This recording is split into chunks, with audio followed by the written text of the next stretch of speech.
किस्सा तीसरे फकीर का, अलिफ लैला। हे दयालु सुंदरी, मेरी कहानी बहुत ही आश्चर्यकारी है। इन दोनों शहजादों की दाहिनी आंखें परिस्थितिवश गईं, किंतु मेरी आंख मेरी ही मूर्खता और मेरे ही अपराध के कारण फूटी। मैं इसका विस्तृत वर्णन करता हूँ। मेरा नाम अजब है, और मैं महा ऐश्वर्यशाली बादशाह किसब का बेटा हूँ। पिता के स्वर्गवास के बाद मैं सिंहासनारूढ़ हुआ और उसी नगर में रहने लगा जिसे मेरे पिता ने अपनी राजधानी बनाया था। मेरी राजधानी समुद्र के किनारे बसी थी। उसकी रक्षा के लिए 150 युद्धपोत तैयार रहते थे। इसके अलावा दूरस्थ व्यापार के लिए 50 जहाज थे, और बहुत से दूसरे जहाज भी लंगर डाले रहते थे कि लोग उन पर बैठकर समुद्र में सैर सपाटा किया करें। मेरे राज्य में कई अन्य नगर और द्वीप भी थे। एक बार मेरी इच्छा हुई कि मैं अपने राज्य के नगरों और द्वीपों को जाकर देखूं, वहां के निवासियों को, जो मेरे पिता की मृत्यु से शोकाकुल थे, सांत्वना दूं और उन्हें आदेश दूं कि वे नागरिक कार्यों और व्यापार में तत्परता से लगे रहें। साथ ही मुझे यह शौक हुआ कि मैं जहाज चलाना सीखूं। इस उद्देश्य से मैं एक बड़े जहाज पर सवार होकर चला। मेरे जहाज के साथ 10 जहाज और चल रहे थे। 40 दिन तक वायु हमारे अनुकूल रही, किंतु फिर ऐसा तूफान आया कि हम जीवन की आशा खो बैठे। दूसरे दिन आकाश साफ हो गया। हम लोग एक द्वीप पर उतर पड़े। 2 दिन आराम करने और जहाज के भंडार भरने के बाद हम फिर चले। आशा थी कि 10 दिन में हम अपने देश को वापस पहुंच जाएंगे, किंतु ऐसा न हुआ। कारण यह था कि जहाज एक अन्य तूफान में रास्ते से भटक गए थे। हमारे कप्तान ने एक आदमी को मस्तूल पर चढ़ाया कि शायद कहीं जमीन दिखाई दे। उसने बताया कि दाईं तरफ कोई काली सी वस्तु दिखाई दे रही है, शायद भूमि हो।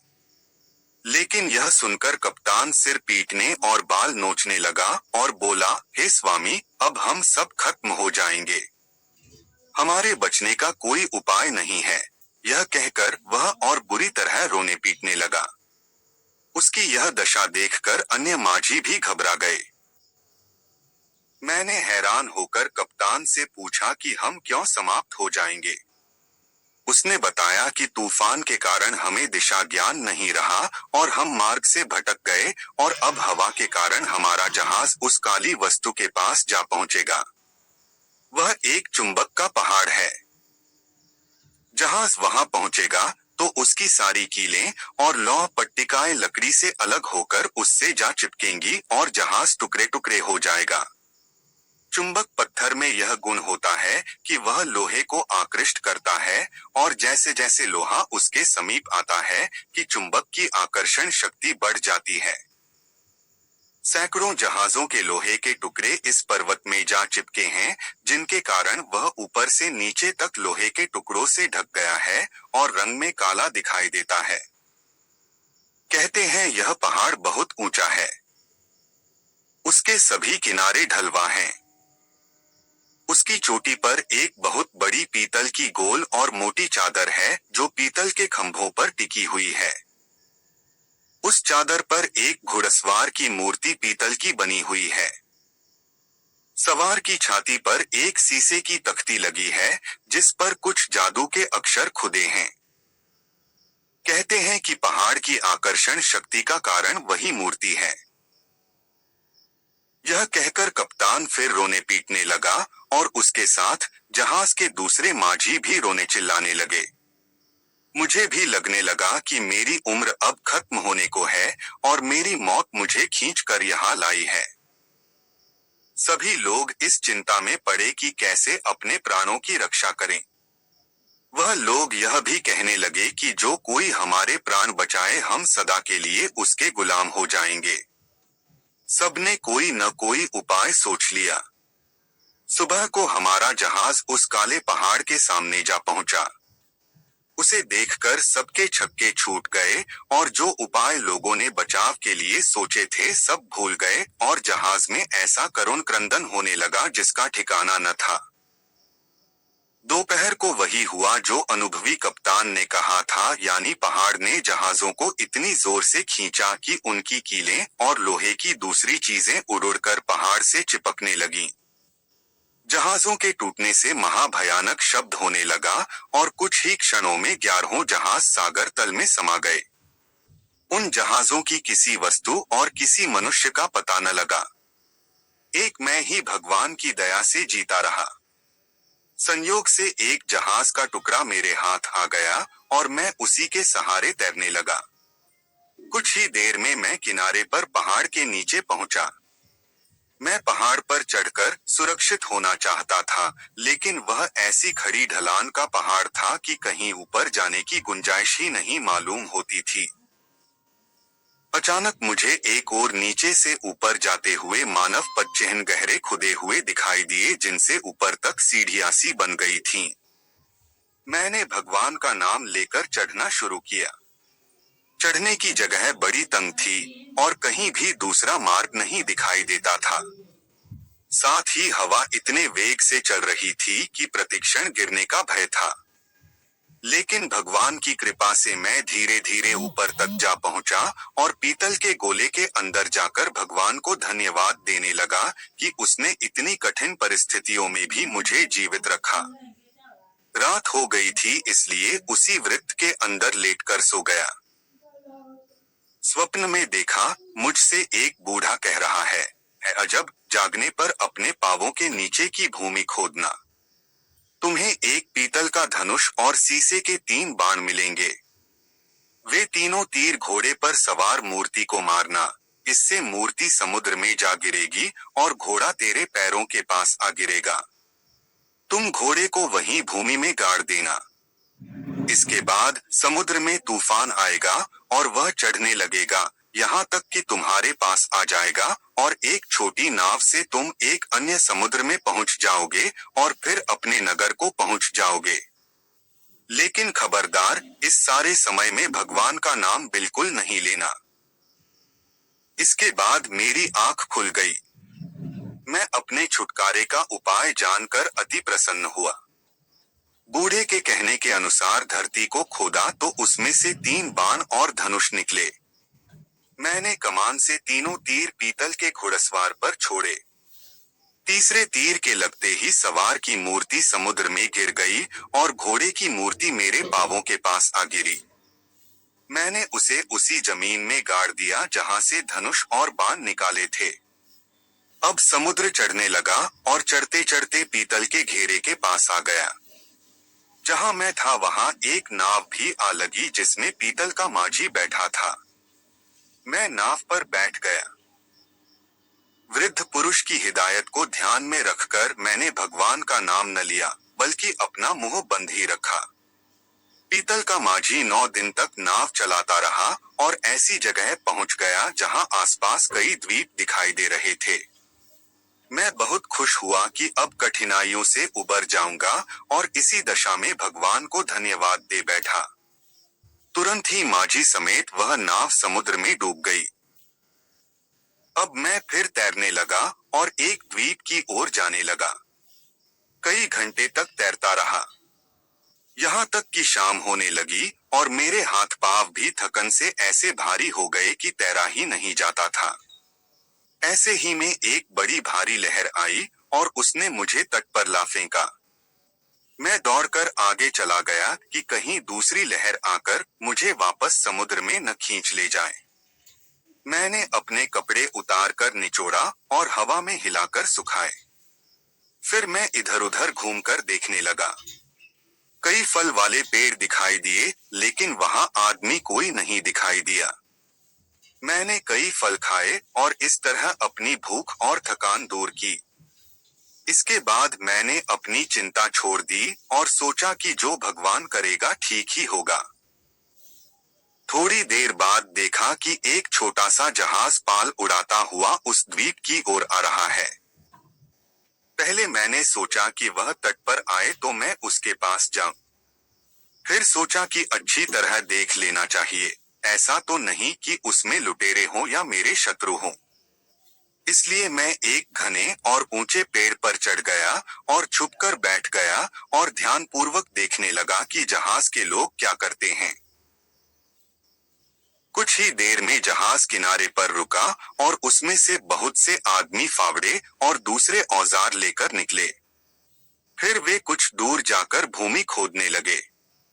खोदते खोदते वे एक दरवाजे तक पहुंच गए। फिर वे जहाज में वापस गए और उसमें से बहुत सी खाद्य वस्तुएं और बिस्तर, फर्श आदि के बोझों को लादे हुए उसी दरवाजे को उठाकर नीचे चले गए। फिर वे लोग जो नौकर चाकर ज्ञात होते थे, जहाज में जाकर एक वृद्ध पुरुष और 14-15 वर्ष के अति सुंदर बालक को लाए और सब के सब दरवाजे से नीचे उतर गए जहां स्पष्टतः ही कोई मकान बना हुआ था। वहां से लौटकर उन्होंने दरवाजा बंद कर दिया और उस पर मिट्टी डालकर बराबर कर दी। लेकिन वे वापस हुए तो वह सुंदर बालक उनके साथ नहीं था। मुझे यह सब बातें देखकर अत्यंत आश्चर्य हुआ। मैं कुछ देर और देखता रहा। वह जहाज फिर चल पड़ा और जब मैंने देखा कि वहां कोई नहीं है तो पेड़ से उतरकर उस स्थान पर गया जहां पर उन्होंने भूमि खोदी थी। मैंने वहां की मिट्टी हटाई तो देखा कि एक बड़ा चौकोर पत्थर रखा है।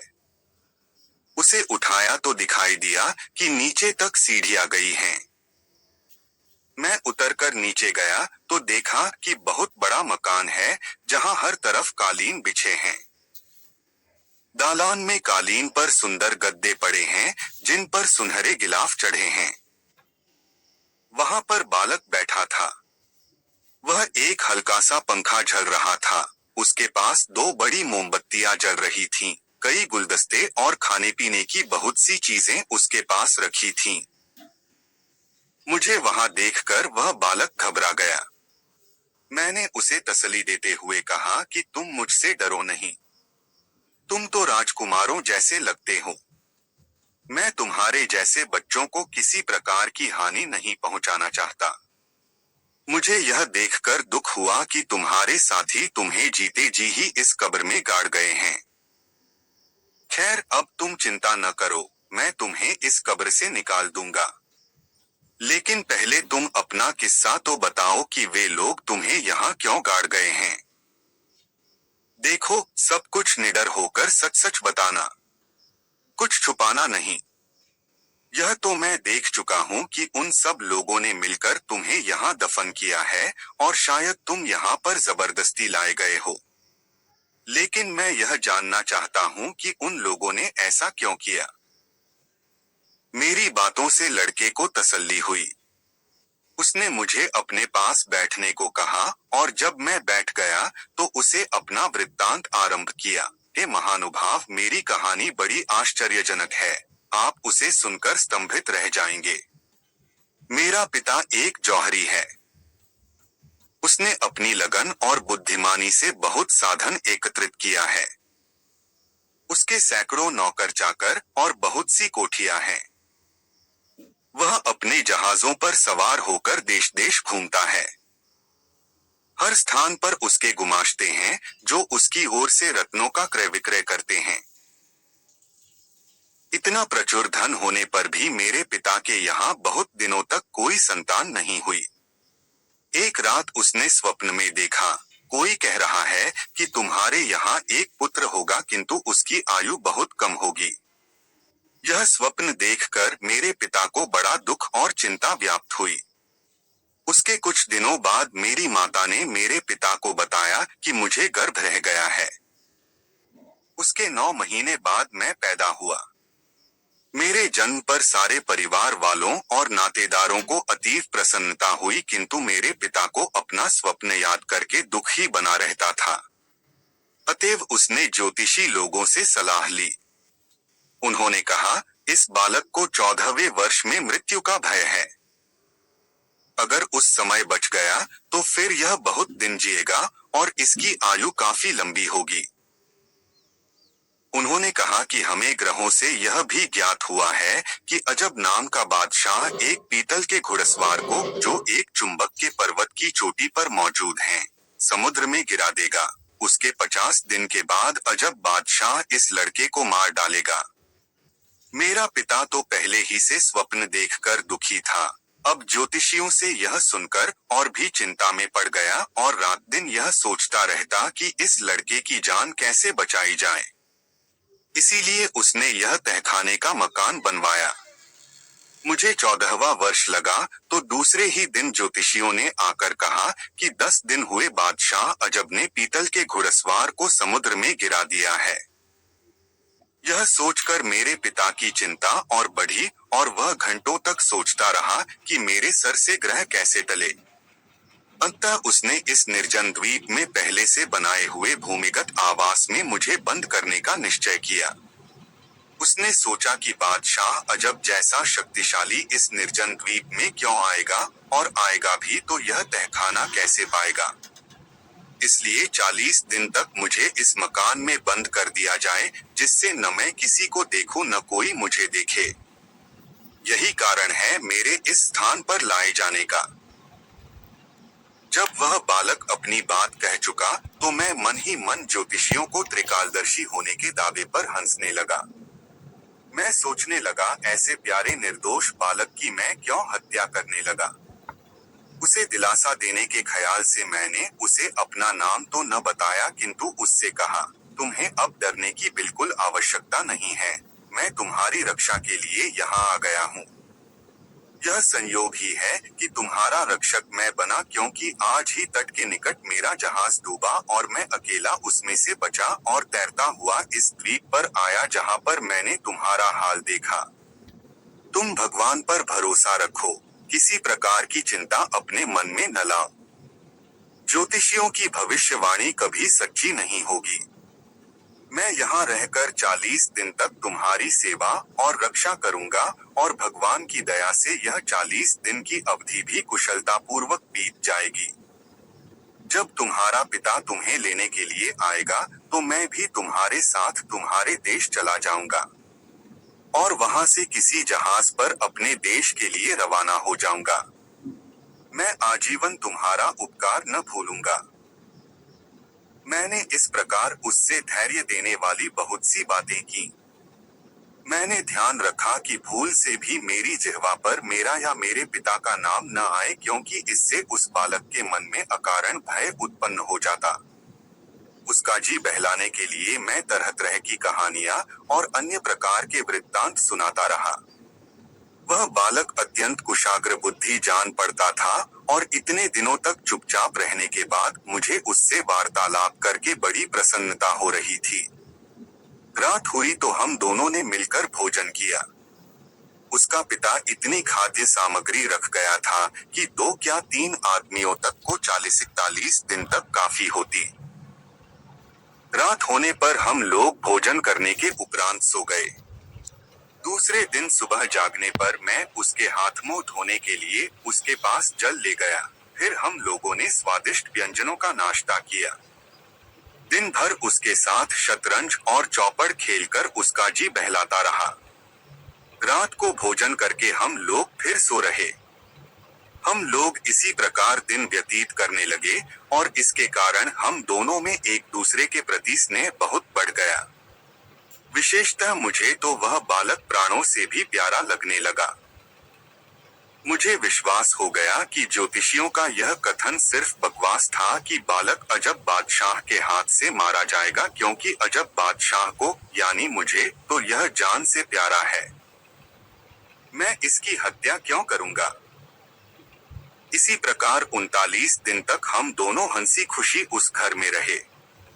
40वें दिन वह सवेरे जागा तो बड़ा खुश था। कहने लगा, देखिए महोदय, आज 40वां दिन है।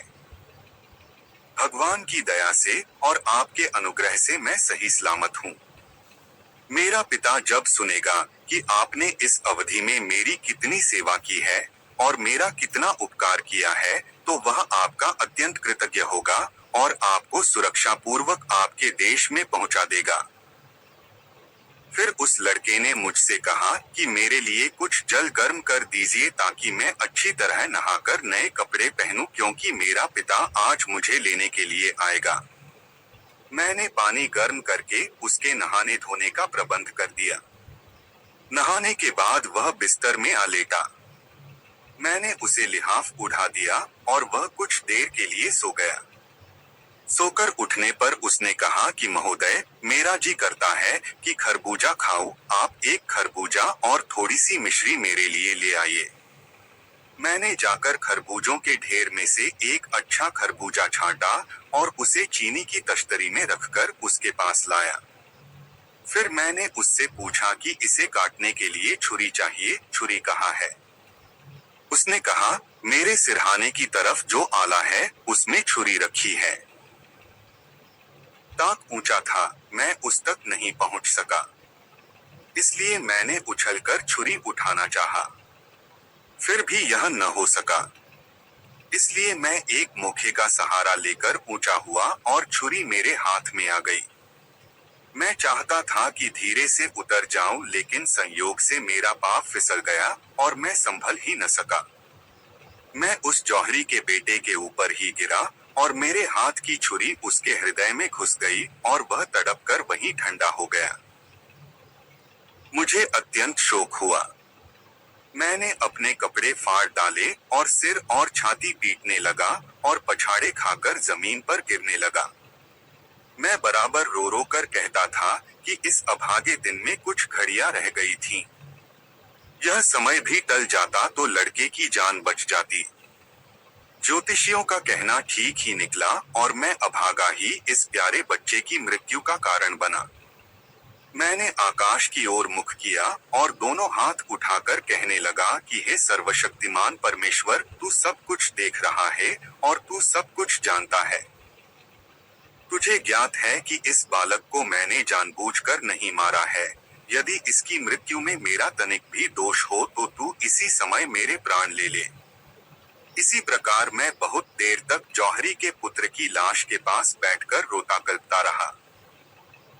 जब दिन थोड़ा सा ही बाकी रहा तो मैंने सोचा कि अब इसका बाप इसे लेने को आता होगा। मेरी इतने दिनों की सेवा व्यर्थ गई। अब मैं क्या मुंह लेकर उससे मिलूं? अब मेरा यहाँ ठहरना ठीक नहीं। यह सोचकर मैं मकान से निकला और जीने पर पत्थर रखकर उस पर मिट्टी डालकर बराबर कर दी। बाहर निकल कर देखा तो जौहरी का जहाज पाल उड़ाए चला आता है। मैंने सोचा जौहरी मुझे देखेगा तो अपने बेटे का हत्यारा समझकर मुझे अपने नौकरों से मरवा डालेगा। कारण यह है कि मैं झूठ नहीं बोलता। इसलिए मैं एक ऊंचे और घने पेड़ पर चढ़ गया और देखने लगा। जहाज ने किनारे पर लंगर डाला और उसमें से बूढ़ा जौहरी अपने नौकरों के साथ निकलकर हंसी खुशी किनारे पर आया।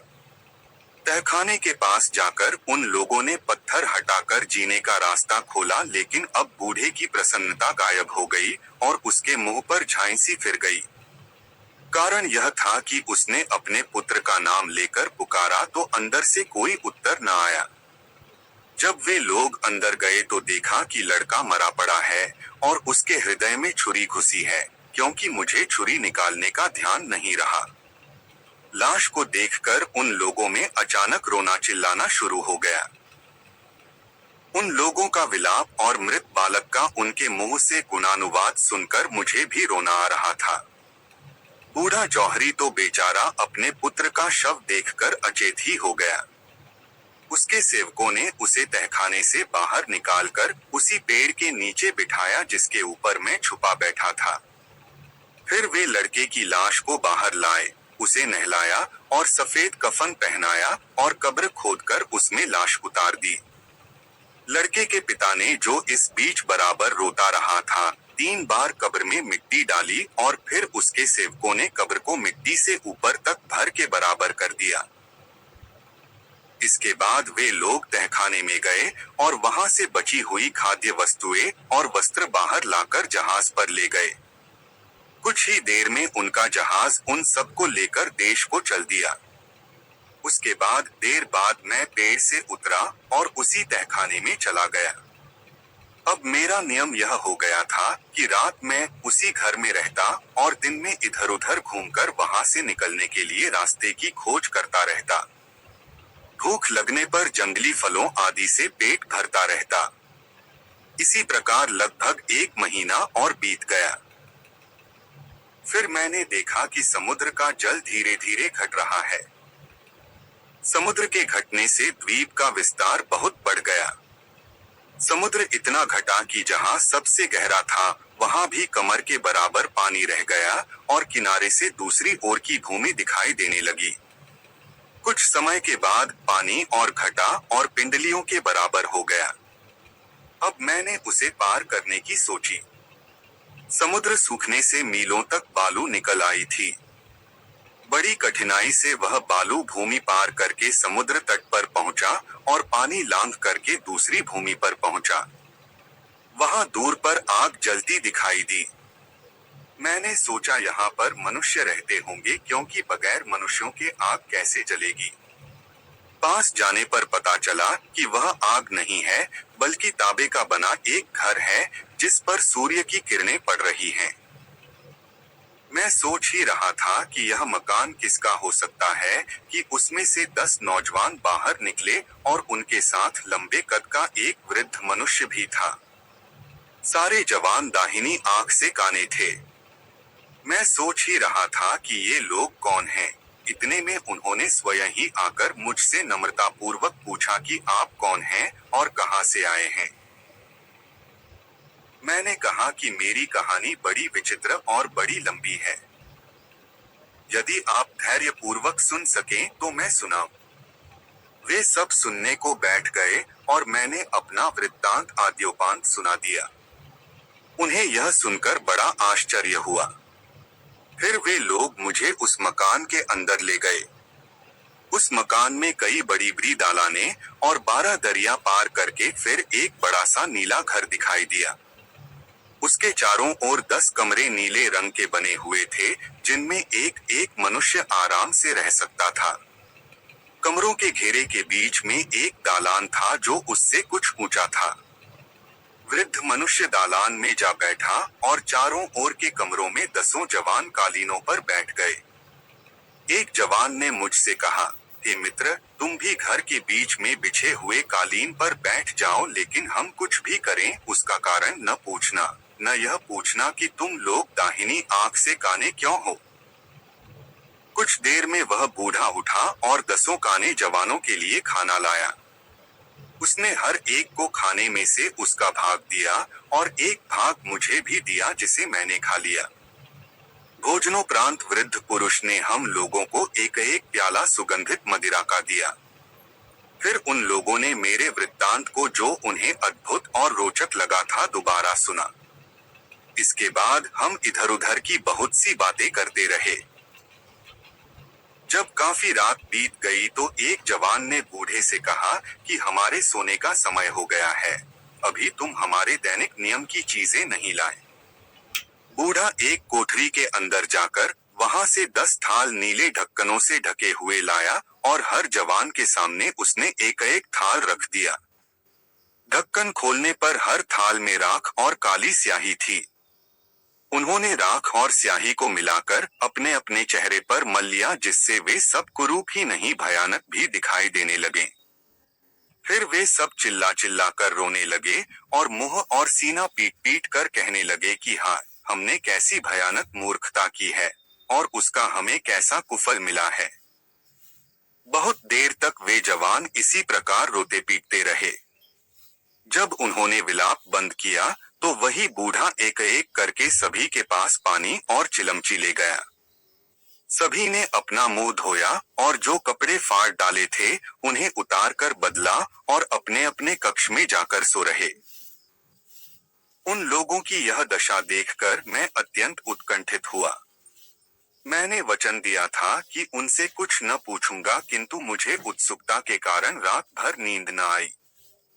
दूसरे दिन सुबह हम सभी लोग सैर के लिए बाहर निकले तो मैंने उनसे कहा, सज्जनों, आप लोग हर तरह ज्ञानवान और बुद्धिमान हैं, किंतु कल रात आप लोगों ने जो कुछ किया वह उन्मत्तों के अलावा कोई भी नहीं करेगा। मैं बड़ा परेशान हूँ। मैंने आपको वचन दिया है कि मैं आपके कार्यकलाप के बारे में या आपके काने होने का कारण न पूछूंगा, किंतु यह भी सत्य है कि अब यह बातें पूछे बगैर मुझसे रहा नहीं जाता है। इसलिए मैं आपसे पूछता हूँ कि आप लोगों ने अपना मुंह क्यों काला किया और क्यों मातम किया, और यह भी कि आप सभी दाहिनी आंख से काने क्यों हैं। किंतु उन्होंने कहा कि हम तुम्हें यह सब बातें नहीं बता सकते। अगर तुम्हें हमारे साथ रहना हो तो इन प्रश्नों को भूल जाओ। वह दिन भी बीता। रात को हम लोगों ने फिर अलग अलग भोजन किया। उसके बाद बूढ़े ने फिर उन लोगों के सामने स्याही और राख से भरे थाल रखे, और उन्होंने रोज की रस्म के तौर पर अपने मुंह काले किए और वही रोना पीटना शुरू किया। दूसरी बार यह सब देखकर मेरी उत्सुकता और बढ़ गई। अगले दिन मैंने उनसे कहा, हे मित्रों, अब मुझे आप लोगों की यह दशा चुपचाप बैठकर नहीं देखी जाती। आप कृपया अपनी बातें मुझे बताएं और कोई ऐसा भी उपाय बताएं जिससे मैं अपने देश में पहुंच जाऊं। उनमें से एक जवान ने मुझसे कहा, तुम हमारी दशा देखकर दुखी न हो। हम लोग तुम्हारे मित्र और हितचिंतक हैं, इसीलिए हम तुम्हें यह बातें नहीं बताते, कहीं ऐसा न हो कि तुम्हारी दशा भी हम लोगों जैसी हो जाए। वैसे तुम बहुत जोर देते हो तो हम बता भी सकते हैं, किंतु उसका फल अच्छा नहीं होगा। मैंने कहा, मैं यह सब जानना चाहता हूँ, फल चाहे जो कुछ हो। वह जवान बोला, देखो, हम तुम्हें एक बार फिर समझाते हैं कि इन बातों को जानने की जिद छोड़ दो।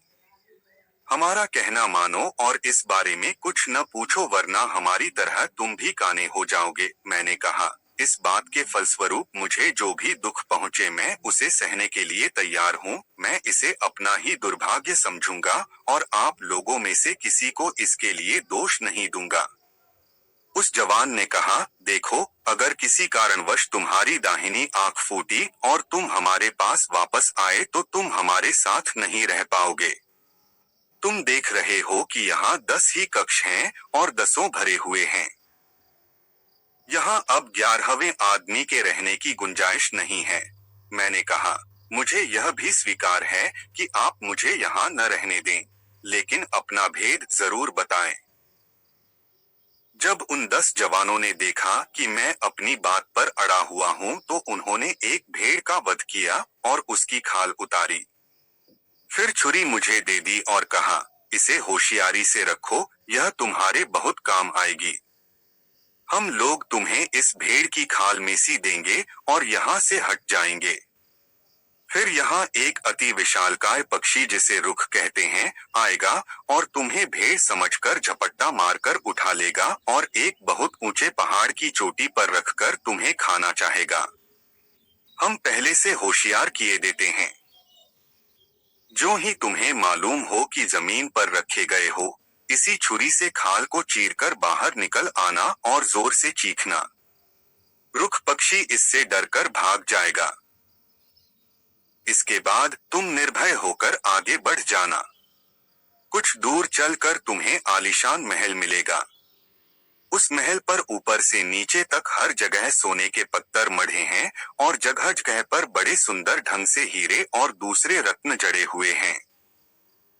तुम निर्द्वंद्व रूप से मकान के दरवाजे से, जो हमेशा खुला रहता है, अंदर चले जाना। हम सभी एक एक करके उस मकान में रहे हैं, किंतु उसमें क्या होगा यह बताने की जरूरत हम नहीं समझते, और जो कुछ हमारे साथ हुआ वह भी नहीं बताएंगे, क्योंकि हमारी दशा ऐसी नहीं है कि उसके कहने सुनने से खुशी हो। तुम स्वयं ही वह सब देख सुन लोगे। यह जरूर कहते हैं कि हमारी तरह तुम भी दाहिनी आंख से काने हो जाओगे। वैसे तो तुम पर जो अभी तक बीता है और जो आगे बीतेगा वह सब लिखो तो पूरी पुस्तक तैयार हो जाएगी, किंतु हम इससे अधिक कुछ न कहेंगे। जब जवान अपनी बात समाप्त कर चुका तो मैंने भेड़ की खाल को अपने चारों ओर लपेट लिया। उन लोगों ने कुशलतापूर्वक मुझे इस तरह से सी दिया कि मेरे सांस लेने के लिए जगह रहे। मुझे इस प्रकार सीकर और जंगल में रखकर वे घर के अंदर चले गए।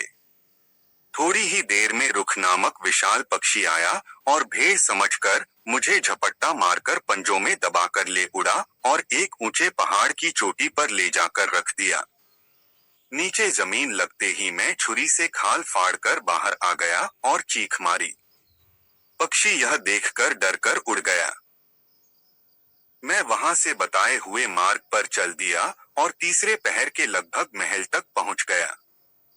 जैसा सुना था उससे भी अधिक अच्छा उसे पाया। खुले दरवाजे से अंदर पहुंचा तो अंदर एक और शानदार चौकोर मकान देखा जिसके चारों ओर 100 द्वार थे। एक द्वार स्वर्ण का था और 99 चंदन की लकड़ी के थे। अंदर कई सुसज्जित वाटिकाएं और गृह थे। सामने एक बड़ी बारहदरी थी जिसमें 40 सुंदरी नवयौवनाएं उत्तमोत्तम वस्त्रालंकारों से सुसज्जित बैठी थीं। मुझे देखकर वे उठ खड़ी हुई। उन्होंने हंसकर मेरा स्वागत किया और कहने लगी कि हम बहुत देर से आपकी प्रतीक्षा में थे। फिर मुझे उन्होंने कुछ ऊंचे स्थान पर बिठाया। मैंने बहुत कहा कि मैं आप लोगों से ऊंचे पर बैठने का अधिकारी नहीं हूं, किंतु वे नहीं मानी। वे बोली, आप हम सभी के पति और स्वामी हैं और हम सब आपकी पत्नियां और दासियां हैं। उन्हें देखकर और उनकी बातें सुनकर जो प्रसन्नता मुझे हुई उसका वर्णन संभव नहीं है। कोई सुंदरी मेरे पांव धोने को गर्म पानी लाई, किसी ने सुगंधित जल से मेरे हाथ धुलाए, किसी ने बहुमूल्य वस्त्र लाकर मुझे पहनाए, कोई नाना प्रकार के स्वादिष्ट व्यंजन मेरे सामने ले आई और उन्हें मेरे सामने सजा दिया। कोई नवयौवना सुगंधित मदिरा की सुराही और प्याला लेकर मुझे पिलाने के लिए आ गई। इसी प्रकार वे देर तक हंसी खुशी तरह तरह से मेरी सेवा करती रहीं। मैं यह सब देखकर इतना अभिभूत हुआ कि अब तक के अपने सारे दुख दर्द भूल गया और स्वयं को सारे संसार का अधिपति समझने लगा। मैंने उन सभी सुंदरियों के साथ बैठकर भोजन और मदिरा पान किया। भोजन के बाद वे मेरे चारों ओर बैठ गईं और उन्होंने मुझसे मेरी यात्रा का वृत्तांत पूछना आरंभ किया और मैंने बताना। इतने में रात हो गई। उन स्त्रियों ने मकान में बड़ी सुंदर रोशनी की और कुछ स्त्रियों ने मुझसे मनोहर ढंग से बातचीत करनी शुरू कर दी। फिर उन्होंने भोजन के पात्र हटाकर फल, मिठाई, शरबत आदि शीशे के सुंदर पात्रों में लेकर सामने रख दिए और मुझे ऊंचे आसान पर बिठाकर मेरे चारों तरफ बैठकर गाने बजाने लगीं और उनमें जो नृत्य में प्रवीण थीं वे नृत्य भी करने लगीं। इसी में आधी रात बीत गई। फिर उनमें से एक ने कहा कि आज आप बहुत दूर से आए हैं, अब आराम करें। उसने कहा कि शयन कक्ष तैयार हैं और सोने से पहले आप हम में से एक को चुन लें तो वह आपके साथ सो रहे। मैंने कहा, यह काम तो बड़ा कठिन और अनुचित होगा क्योंकि सौंदर्य में तुम लोग एक से एक बढ़कर हो, मैं किसे चुनूं? फिर जिसे चुनूंगा उसके अलावा क्या दूसरों को बुरा नहीं लगेगा और क्या वे मेरी धृष्टता पर क्रुद्ध नहीं होगी? उस सुंदरी ने कहा, यह बात नहीं है। हम सब की हार्दिक इच्छा है कि आपको प्रसन्न करें। हम में परस्पर ईर्ष्या नहीं है। आप हम में से जिसका चाहे हाथ पकड़ कर ले जाए, कोई दूसरा बुरा नहीं मानेगा क्योंकि हम सभी चाहते हैं कि आप एक एक करके हम सभी का भोग करें। आप हमसे प्रत्येक का आनंद उड़ाएंगे ही, किसी का आज तो किसी का कल। इसलिए हमें बुरा लगने का प्रश्न ही नहीं है। अब आप बगैर झिझक हम में से जिसे चाहें उसे अपने साथ ले जाएं। हम सब शहजादियां हैं किंतु आपकी सेवा के लिए हैं। यह सुनकर मैंने उसी सुंदरी की ओर हाथ बढ़ाया जिसने मुझसे ऐसी बुद्धिमानी की बातें की थीं। उसने तुरंत अपना हाथ मेरे हाथ में दे दिया। मैं उसके साथ अपने शयन कक्ष में आ गया और अन्य 39 स्त्रियां अपने अपने शयनगार में चली गईं। दूसरे दिन सवेरे मैं अच्छी तरह उठ भी नहीं पाया था कि शेष 39 स्त्रियों ने मेरे पास आकर अभिवादन किया और पूछा कि रात को आराम से तो सोए। हाँ, उनके आने के पहले मैंने वे सुंदर वस्त्र और रत्न पहन लिए थे जो मेरे सिरहाने रख दिए गए थे। कुछ देर बातचीत करने के बाद वे स्त्रियां मुझे स्नानागार में ले गईं और तरह तरह की मालिश करके मुझे स्नान कराया। मेरे नहा चुकने के बाद उन्होंने दूसरे वस्त्राभूषण जो पहले वस्त्र आदि से भी उत्तम थे मुझे पहनाया। इसके बाद सारे दिन बल्कि आधी रात तक पहले दिन की तरह हास परिहास, किस्सा खानी, खाना पीना और रागरंग चलता रहा। आधी रात हुई तो उन्होंने कहा कि आप हम में से जिसे चाहें चुन लें कि वह आपके साथ जाकर सो जाए। मैंने एक और सुंदरी का हाथ पकड़ा और उसे लेकर अपने शयन कक्ष में चला गया। सुबह उठकर फिर उन लोगों के साथ स्नानागार में चला गया। फकीर ने जुबैदा से कहा कि हे सुंदरी, मैं तुमसे किस प्रकार और कहां तक बताऊं कि कैसे आनंद और संतोष में मेरा समय बीतता रहा। दिन भर नाना प्रकार की खाने पीने और अन्य विलास सामग्री का उपभोग करता और रात को उन 40 में से किसी एक सुंदरी को अपने शयन कक्ष में ले जाता। इसी प्रकार लगभग 1 वर्ष आनंद पूर्वक उस राजमहल में बीत गया। जब वर्ष पूरा होने में एक दिन रह गया तो सुबह को वे सुंदरियां जो हमेशा प्रसन्नवदन होकर मुझसे मेरा रात का हाल पूछने आया करती थीं, आंखों में आंसू भरे हुए आईं और कहने लगी कि ऐ शहजादे, हम सब आपसे विदा होने के लिए आए हैं। आपको हम भगवान को सौंपते हैं, वही आपकी रक्षा करेगा। मुझे उनकी इस बात से बड़ा आश्चर्य और दुख हुआ। मैंने उनसे पूछा, ऐसा क्या हो गया कि तुम लोग इतनी दुखी हो और यहाँ से विदा होने की बात क्यों कर रही हो? तुम्हें कहाँ जाना है और क्यों जाना है? भगवान के लिए मुझसे सारी बातें कहो। अगर तुम किसी संकट में हो और तुम्हें मेरी सहायता की आवश्यकता हो तो मुझसे जो भी सहायता बन पड़ेगी वह मैं करूंगा। उन्होंने कहा, कुछ नहीं हो सकता। भगवान की यही इच्छा है कि हम लोग हमेशा के लिए अलग हो जाएं और आज के बाद न आप कभी हमें देखें न हम आपको देखें। आपकी तरह पहले भी यहाँ कई लोग आए और फिर ऐसे अलग हुए कि हमें आज तक उनका कोई हाल मालूम नहीं हुआ। वही बात आपके साथ होने वाली है। यह कहने के बाद उन सभी ने विलाप करना आरंभ कर दिया। मैं और घबरा उठा और मैंने उनसे कहा कि तुम लोग साफ साफ बताती क्यों नहीं कि तुम्हारे दुख संताप का कारण क्या है। उन्होंने कहा कि हम आपको क्या बताएं क्यों दुखी हैं। यह समय हमारे आपसे सदा के लिए बिछुड़ने का है। हाँ, एक बात है कि अगर आपको हमसे मिलने की उत्कट इच्छा हो और उसके लिए जो प्रतिज्ञा करें उस पर दृढ़ रहें तो हम लोगों का आपसे फिर मिलन हो भी सकता है। मैंने कहा, मेरी समझ में कुछ भी नहीं आया कि तुम्हारी बातों का क्या अर्थ है। मैं तुम्हें ईश्वर की सौगंध दिलाता हूँ कि सारी बात को साफ समझा कर कहो। अब उनमें से एक ने कहा, सबसे पहले तो आप यह समझ लीजिए कि हम 40 शहजादियां हैं। हम लोग इस स्थान पर 1 वर्ष तक आमोद प्रमोद के लिए आया करते हैं। इसके बाद 40 दिन के लिए अपने आवश्यक कार्यों के लिए अपने अपने देश चले जाते हैं। 40 दिन बाद फिर 1 वर्ष के लिए इस महल में आ जाते हैं। कल हमारा यह वर्ष पूरा हो गया, इसलिए आज हम लोग आपसे विदा ले रहे हैं। यही कारण है हमारे शोक और विलाप का। हम यहाँ से जाने के पहले आपको यहाँ के 100 कोठों की कुंजियां सौंप जाएंगे। हमारे पीछे आप सभी में घूम फिरकर अपना जी बहलाएं। लेकिन हम आपको अपनी सौगंध देते हैं कि इस स्वर्ण द्वार को न खोलना। अगर आपने इसे खोला तो हमारा आपका मिलन फिर कभी न हो सकेगा। लेकिन हमें मालूम है कि आप में इतना आत्मसंयम नहीं है कि उस द्वार को न खोलें। आप उसे जरूर खोलेंगे और हमेशा के लिए हमसे बिछुड़ जाएंगे। यही कारण है कि हम सारी शहजादियां दुखी हैं। अगर भगवान ने आपको सद्बुद्धि दी और आपने उस स्वर्ण द्वार को न खोला तो आपको कभी कोई दुख न होगा। आप संपूर्ण आयु चैन से बिताएंगे और हमारे साथ हमेशा आनंद करेंगे।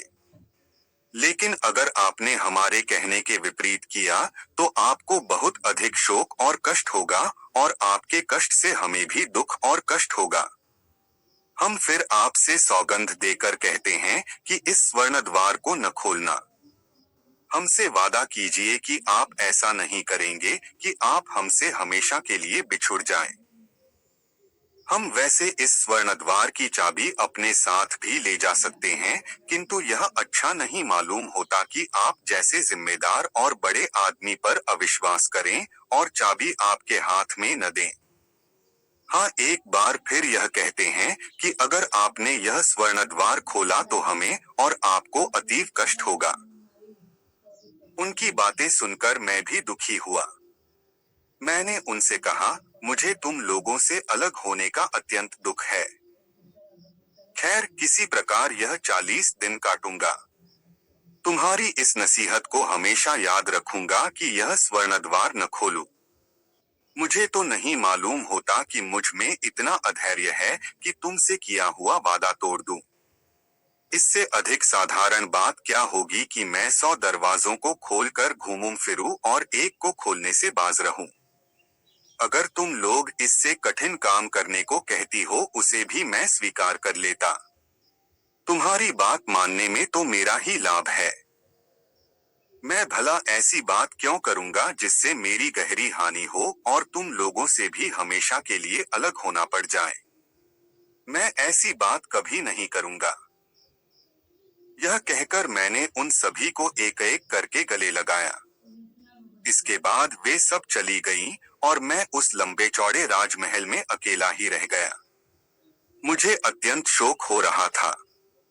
यद्यपि वे केवल 40 दिन बाद आने वाली थीं, तथापि उनके वियोग में मुझे एक एक घड़ी भारी पड़ रही थी।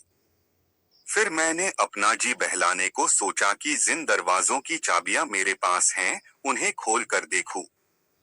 मैंने सोचा कि निषेध तो केवल एक द्वार के खोलने का है, सो उसे नहीं खोलूंगा। इसलिए मैंने पहला दरवाजा खोला। अंदर गया तो देखा कि एक बड़ा भारी फलों का बाग है। ऐसा शानदार फलों का बाग संसार में शायद ही कोई और हो। उसमें सहस्रों सघन और सुंदर वृक्ष उचित दूरियों पर लगे थे। उनमें नाना प्रकार के सुस्वादु और आकर्षक रंगों के फल लगे हुए थे। उनमें से बहुत से फल ऐसे थे जिनका मैं नाम भी नहीं जानता था। उन वृक्षों में सिंचाई का प्रबंध इस प्रकार किया गया था कि एक बड़ी और पक्की नहर से काट काट कर छोटी छोटी नहरें इस कारीगरी से निकाली गई थीं कि प्रत्येक वृक्ष की जड़ में पानी पहुंचता था। उसके लिए किसी आदमी की जरूरत न थी कि पेड़ों की जड़ों में पानी पहुंचाए। इससे हर पेड़ हरा भरा रहता था। कई वृक्ष तो इतने अधिक फलों से लदे थे कि उनकी डालियां झुक गई थीं। कुछ वृक्षों में केवल इतना पानी पहुंचा था कि उनमें फल पकी हुई हालत ही में रहें। बाग को ऐसे बुद्धिमानों ने लगाया था कि प्रत्येक वृक्ष को केवल उतना पानी पहुंचने का प्रबंध था जिससे वे सदैव हरे भरे रहें और ऐसा न हो कि सड़ गल जाए। मैं बहुत देर तक उस बाग में घूमता फिरता रहा। वहां बहुत सी वस्तुएं थीं जिन्हें देखकर मुझे आश्चर्य होता और मैं प्रत्येक वस्तु को ध्यानपूर्वक देखता। फिर मैं उस बाग में वापस आया और उसके दरवाजे में ताला लगा दिया। फिर मैंने दूसरा दरवाजा खोला। इसके अंदर एक फूलों का बाग था। पहले बाग की जैसी कारीगरी ही से इस बाग के हर पौधे में उचित मात्रा में पानी पहुंचाने का प्रबंध किया गया था। संसार में कोई ऐसा फूल नहीं होगा जो उस वाटिका में न हो। गुलाब, चमेली, नरगिस, बनफशा, सौसन, चंपा, बेला, मोतिया आदि नाना प्रकार के फूल वहां पर खिले हुए थे। उनकी सुगंध हवा में भरी हुई थी और उसके कारण मस्तिष्क को बड़ा सुख मिल रहा था। मैं सुध-बुध खोकर घंटों वहां घूमता रहा। फिर मैंने उस बाग का दरवाजा भी बंद किया और तीसरा दरवाजा खोला। उसके अंदर एक पक्षी गृह था। उसमें सारा फर्श संगमरमर का था और ऊंचाई से चंदन आबनूस की लकड़ियों से बने पिंजरे लटक रहे थे जिनमें तोता, मैना, बुलबुल, लाल इत्यादि भांति भांति के पक्षी थे। वे अपनी मीठी बोलियों से चित्त प्रसन्न कर रहे थे। उन पिंजरों में दाने और पानी की कुल्हियां बहुमूल्य पत्थरों की बनी थीं। इतना बड़ा पक्षी गृह था कि कम से कम आदमी उसकी संभाल के लिए जरूरी थे, लेकिन वहां एक भी आदमी दिखाई नहीं देता था। साथ ही इतनी सफाई भी थी कि एक तिनका इधर उधर पड़ा दिखाई नहीं देता था। शाम हुई तो सारे पक्षी अपने अपने पंखों में चोंच डालकर सो गए और मैं भी पक्षी गृह का ताला लगाकर अपने शयन कक्ष में आ गया और सो रहा। दूसरे दिन सुबह एक और द्वार खोला तो उसमें एक बड़ा महल देखा। उसमें 40 प्रकोष्ठ बने थे, किंतु सभी के दरवाजे खुले थे। एक कोठे में सिर्फ मोती भरे थे। मोतियों के विभिन्न आकारों के हिसाब से ढेर लगे थे। एक ढेर में कबूतर के अंडे जितने बड़े मोती थे। फिर उनसे छोटे मोतियों के कई ढेर थे।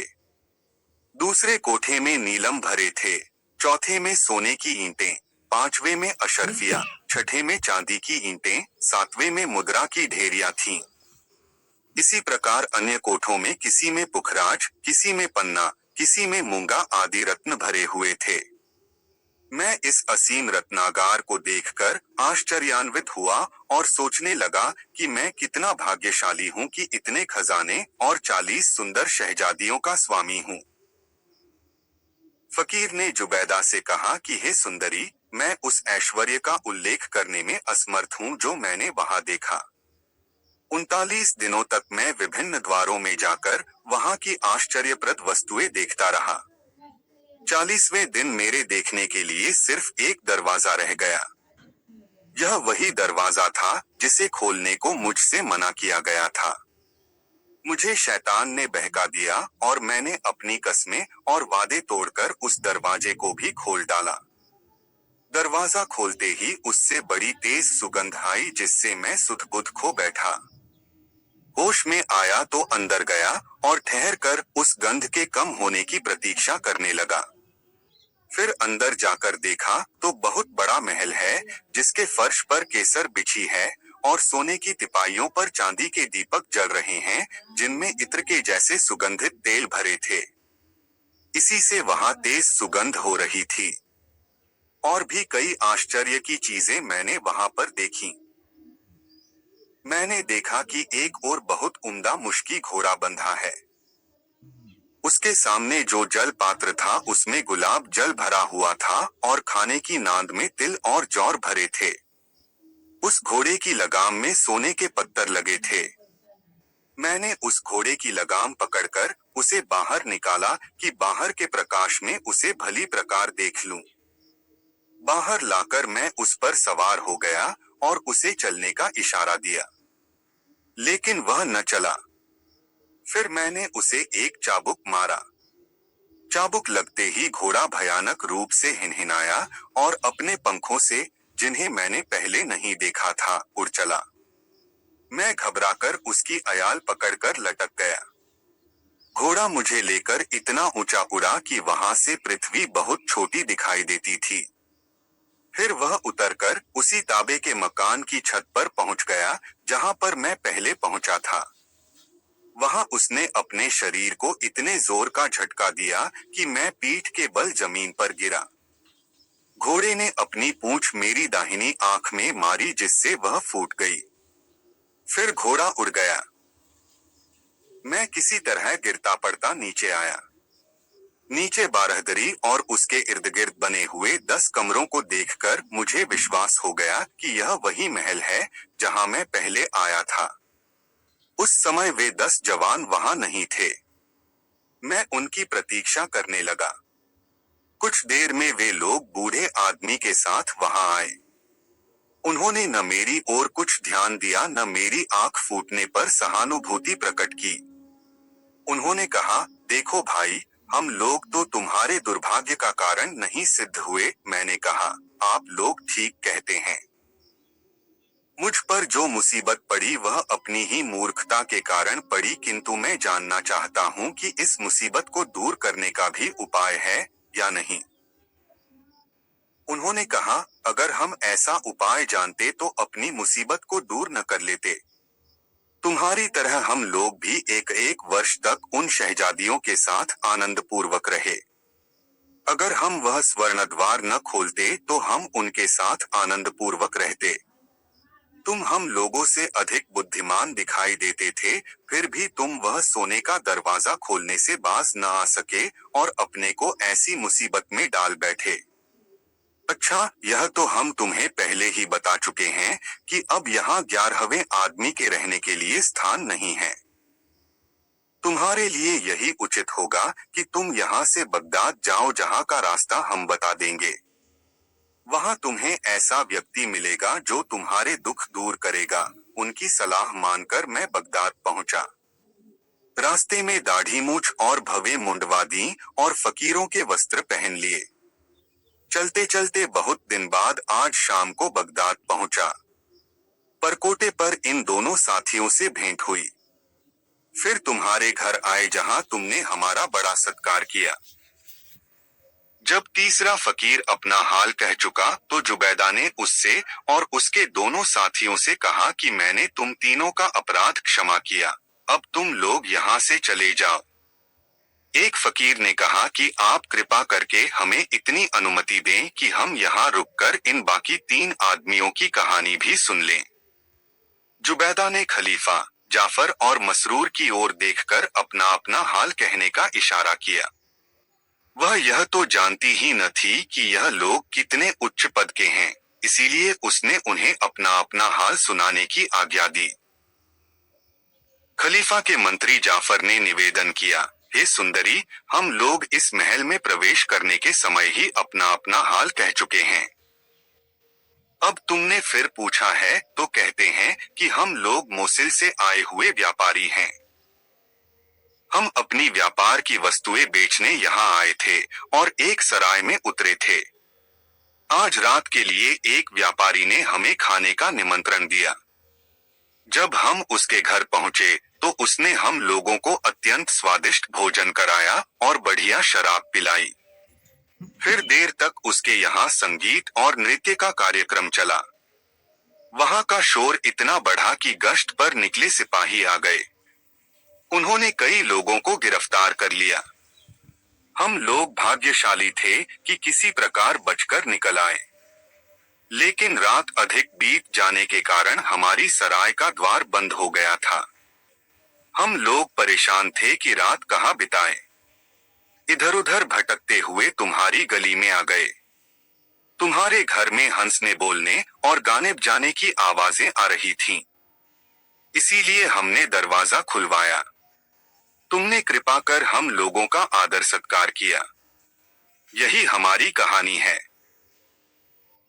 मंत्री ने यह बात इतने आत्मविश्वास और इतनी कुशलता से कही कि जुबैदा को उसकी सत्यता में विश्वास हो गया। उसने कहा, अच्छा, हमने तुम्हारा भी अपराध क्षमा किया और अब तुम सब यहाँ से चले जाओ। वे लोग उठने में झिझके तो जुबैदा ने क्रोध में भरकर कहा, जाते हो या जान देना चाहते हो? उसकी डांट सुनकर वे सातों व्यक्ति, मजदूर, तीनों फकीर, खलीफा और उसके दोनों साथी चुपचाप उठकर बाहर आ गए, क्योंकि 7 हबशी नंगी तलवारें लिए उनके सर पर खड़े थे। सातों व्यक्तियों के घर से निकलते ही स्त्रियों ने घर का दरवाजा बंद कर लिया। बाहर आकर खलीफा ने इन फकीरों से कहा कि इतनी रात बीत गई है, अब तुम लोग कहाँ जाओगे, क्योंकि तुम इस नगर से परिचित भी नहीं हो। उन तीनों ने कहा कि हम लोग भी इसी चिंता में हैं। खलीफा ने कहा, तुम लोग हमारे साथ आओ, हम तुम्हारी सहायता करेंगे। यह कहकर खलीफा ने मंत्री के कान में कहा कि इन तीनों को अपने घर ले जाकर ठहराओ और कल मेरे दरबार में हाजिर करो। अतएव मंत्री जाफर उन तीनों फकीरों को अपने घर ले गया और इधर मसरूर सहित खलीफा भी अपने महल में आ गया। खलीफा शयन कक्ष में जाकर अपनी शैया पर लेट गया, किंतु उसे सारी रात नींद नहीं आई। उसने जो कुछ देखा सुना था उसका वैचित्र्य उसके चित्त से उतरता ही नहीं था। वह इसी चिंता में था कि यह बात जान ले कि जुबैदा कौन है और उसने दोनों कुतियों को क्यों मारा और फिर क्यों प्यार किया। साथ ही उसे यह जानने की भी बड़ी इच्छा थी कि अमीना के शरीर पर जो काले निशान पड़े हैं उनका क्या भेद है। सुबह वह नित्य कर्म, नाश्ता आदि से निश्चिंत होकर दरबार में गया और सिंहासन पर बैठ गया। कुछ देर में मंत्री ने आकर उसे प्रणाम किया। खलीफा ने मंत्री से कहा, जब तक मैं उन तीनों स्त्रियों और दोनों काली कुतियों का पूरा हाल न जान लूंगा मुझे चैन न मिलेगा। इसी कारण मुझे रात भर नींद नहीं आई है। तुम तुरंत जाओ और उन तीनों फकीरों और तीनों स्त्रियों को मेरे सन्मुख उपस्थित करो। मंत्री ने उस मकान में जाकर पिछली रात की बातों का उल्लेख किए बगैर उन तीनों स्त्रियों से कहा कि खलीफा तुम लोगों से कुछ बात करना चाहते हैं, तुम दरबार में चलो। अतएव वे तीनों अपने ऊपर